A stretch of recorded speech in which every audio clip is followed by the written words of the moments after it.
Hello students, आज की video में हम स्टार्ट कर रहे हैं book 3 8 edition chapter number 3 quadratic and fractional equations exercise 3A question number 7 part D. Question number 7 में हमारे पास इक्वेशंस गिवन है जिसे हमें सॉल्व करना है। तो पार्ट डी हम स्टार्ट कर रहे हैं। यहाँ पर जो इक्वेशन गिवन है तो सबसे पहले हम क्या करेंगे कि यहाँ पर इक्वेशन को मल्टीप्लाई करके हम ब्रैकेट्स को एक्सपेंड करेंगे।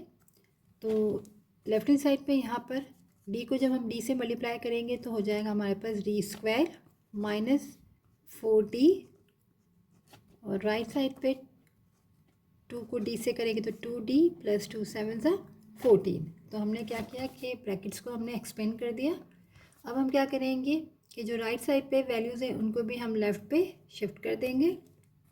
तो d स्क्वायर माइनस 4d, यहाँ पर राइट साइड पे प्लस में यहाँ आएगा तो माइनस, और ये प्लस है तो यहाँ आएगा माइनस, इक्वल 0 कर देंगे।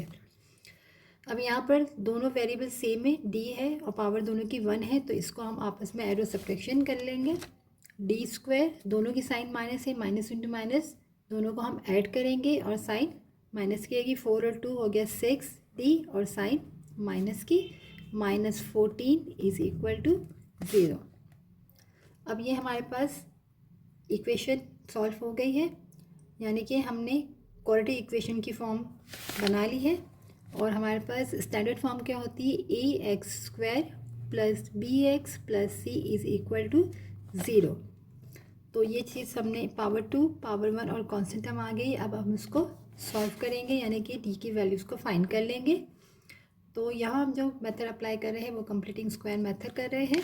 तो सबसे पहले हम क्या करेंगे कि यहाँ पर हमारे पास 1 होना चाहिए, यानी कि डी स्क्वायर के साथ जो नंबर मल्टीप्लाई हो रहा है उसको 1 होना चाहिए। अगर वो 1 है तो हमें आगे के हम सेकंड स्टेप पे चले जाएंगे। अगर यहाँ पर कोई नंबर होता, 3 होता, 4 होता, फॉर एग्जांपल यहाँ पर 3 नंबर होता, स्टार्टिंग में 3d स्क्वायर होता, तो मैं पूरी इक्वेशन को 3 से डिवाइड करवाती ताकि यहाँ पर 1 आ जाए। तो यहाँ ऑलरेडी 1 है।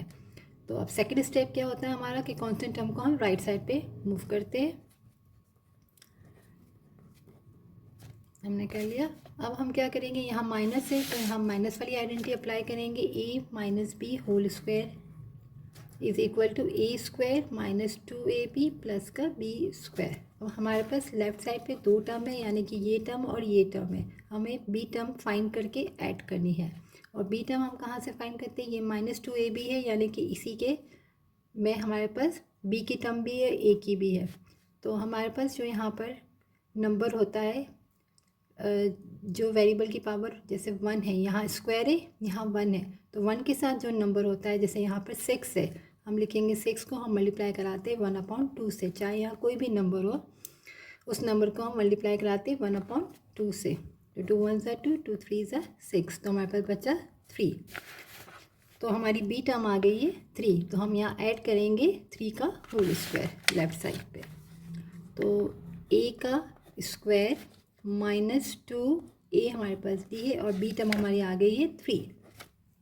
अब हम यहाँ चेक कर लिया कि अगर मैं ब्रैकेट को ओपन करूँ तो डी डी ज़ा डी स्क्वायर माइनस 2 3 ज़ा 6d, यानी हमारी बी टर्म 3 हमने सही निकाल फाइंड की है। अब हम यहाँ पर इसको बी टर्म को ऐड करते हैं, यानी कि 3 का स्क्वायर। हमने ये टर्म खुद से ऐड की यहाँ से फाइंड करके। तो अब राइट साइड पे भी हम क्या करेंगे, ये टर्म को ऐड करेंगे, 14 प्लस 3 का होल स्क्वायर।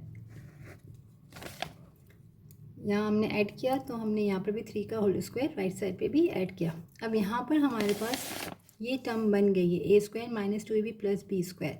तो अब हम क्या करेंगे, इसको क्लोज कर लेंगे।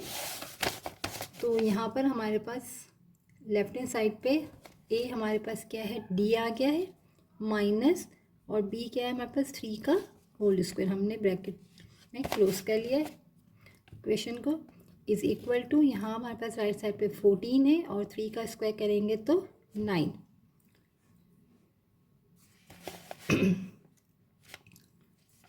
d माइनस 3 का होल स्क्वायर, 14 और 9 को हम ऐड कर ले तो बनेगा 23।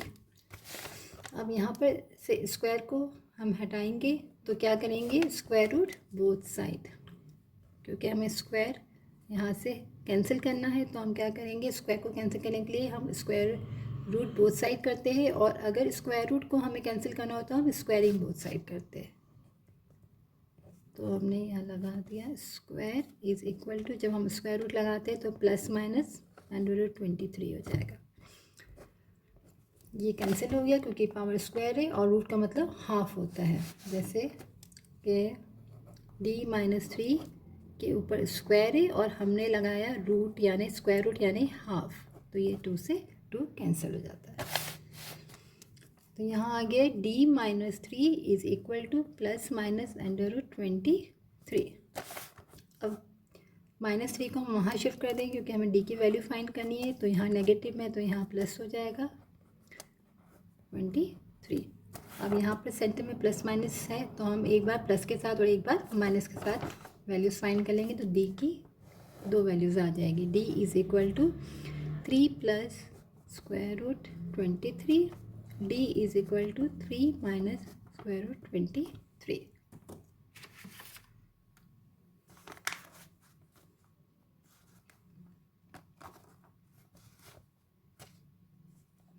हमारे पास है 3 प्लस स्क्वायर रूट 23 7.795, तो हमारे पास बन जाएगा ये 7.79, और थर्ड जो डेसिमल है वो है 6 यानी 5 से बड़ा, तो यहाँ 79 है तो ये बन जाएगा 80, तो 7.80।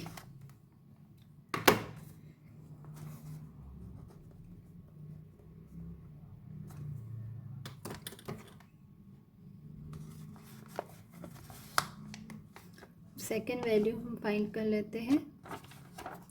हमारे पास है 3 माइनस स्क्वायर रूट 23